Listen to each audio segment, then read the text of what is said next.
Welcome back to One-on-One Sports Webcast. I'm now joined by Connor Del Pree and Jared Kimball to talk a little baseball.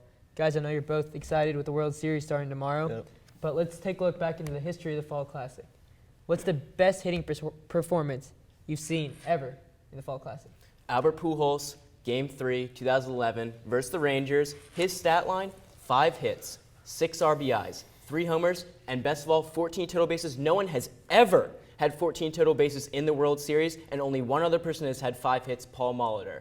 Pujols, his stat line is unlike any others. There are multiple guys who have 3 home runs in the World Series, Babe Ruth, Sandoval, etc. But no one has the stat line Albert Pujols does. He carried his team that game, got him the win. It's Albert Pujols. Yeah, I totally agree that stat line is ridiculous, but I'm going to go with another person that you mentioned hit 3 home runs. I'm going to go with Pablo Sandoval.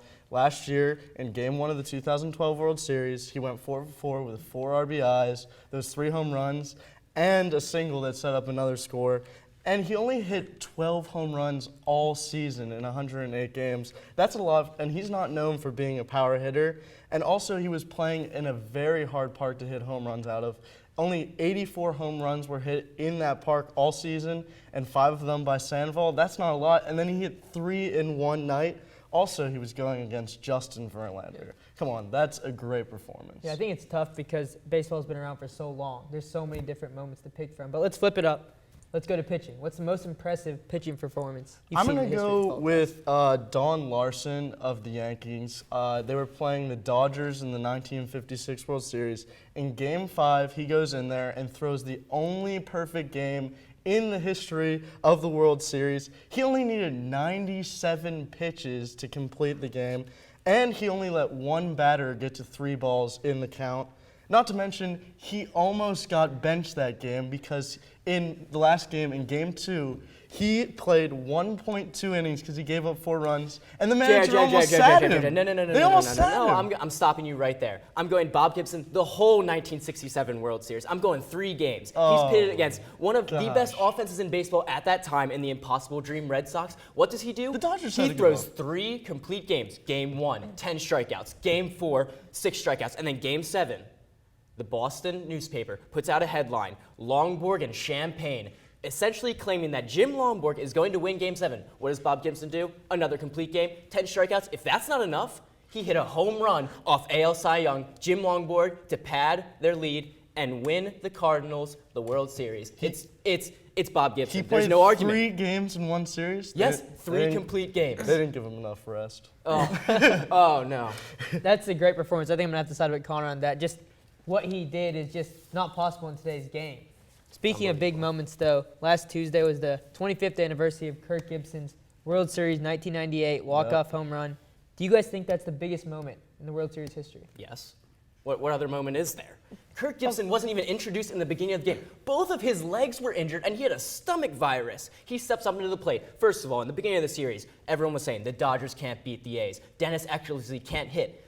Kirk Gibson can't swing the bat. He comes up to the plate, and he couldn't even stand on his legs. He keeps fouling off balls, and what does he do? He crumples down to his legs each time he fouls the ball off. A fantastic plate appearance, and then what does he do? He hits the game-winning home run, circles the bases, boom, boom, boom, boom. Listen. Dodgers win. I understand it was great, but it was in Game 1. Game 1. I'm going to go with Bill Mazeroski of the Pirates against the Yankees in 1960 in Game 7. He was the first person to hit a home run to end a World Series, and he really wasn't known for his power, and ESPN named it the greatest home run ever. ESPN can say whatever they want. Kirk Gibson, that was the best pinch hit in the history of the World Series. Kirk Gibson was an injured hero, bringing his team back and winning that game. And another great fact about the Bill Mazeroski home run is a 13-year-old kid caught the ball, and he traded it back to Bill Mazeroski for 2 cases of beer. Oh. All right, guys, those are both great moments, but I think the magnitude of Jared's is just, it unmatches your Game 1. But let's take it more to recent times. What's the greatest moment that you've seen in your lifetime in the World Series? Oh, I got to go with the 2011 World Series. Absolutely ridiculous. The Cardinals won the series 4-3 against the Rangers, and it was an exciting 7 games. Game 6 is one of the best games that I've ever watched. The Cardinals erased 2 run deficits in the 9th and the 10th inning, and they were both a strike away from the Rangers winning the World Series in both of those innings. And then David Freese goes up and hits a walk-off home run in the 11th. And not to mention, Pujols' great performance that you mentioned earlier was in that game. And Freese came out of nowhere and broke the postseason RBI record. Great series. Definitely clutch performance, but I'm going to go with the D-backs Yankees in 2001. Obviously, this series had 3 or 4 games in New York City a month after the terrorist attacks on 9/11. And the Yankees won every game in the stadium, which is awesome to see the fans come together and cheer on a team in a hard time like that. But if we're talking about comebacks, we're going to talk about the 2 ninth-inning comebacks by the Yankees. We saw near-perfect performances by Curt Schilling and Randy Johnson, 2 fantastic pitchers. Randy Johnson.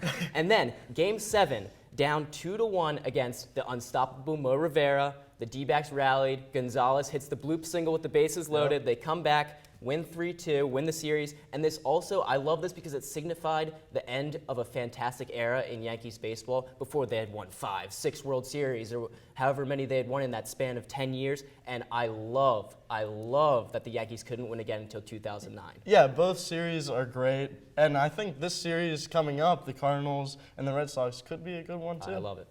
Guys, always fun talking October baseball. Connor, Jared, good stuff. That's all the time we have for this block, but up next, Eric sits down with our NFL experts to discuss a little football.